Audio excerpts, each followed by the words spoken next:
We talk about quadratic equations when the expression you have to solve is a polynomial and its degree is 2, which means ax squared plus bx plus c is equal to 0.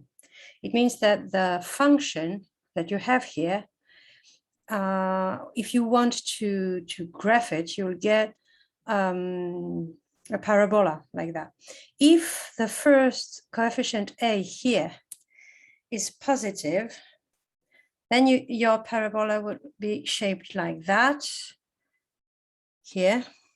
And if a is negative, it will be shaped like that, like a hill or whatever you want. So you can have three situations. Either your curve crosses the x-axis twice, or only once, or not at all. And then you have this formula of a discriminant, which helps you know in which situation you are. If delta is strictly positive, it means that you have 2 points where your function will cross the x-axis, which means you will have 2 solutions to that equation. If delta is equal to 0, then you will have only 1 point where your function crosses the x-axis, and then you will have only 1 solution. If delta is strictly negative, I won't talk about complex numbers here. Your curve will not cross the x-axis, therefore you will have no solution. So your set of solution will be equal to the empty set. Here, you don't have to remember many formulas. I hope you studied all this in high school. Your first formula will be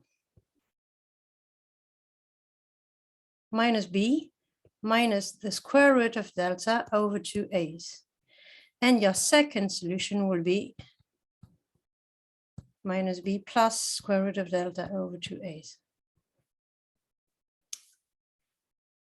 Okay, and if delta is equal to 0, you can see that both, if delta is equal to 0, both x1 and x2 are the same because you have minus b plus 0 over 2a. So you don't have to remember a third formula.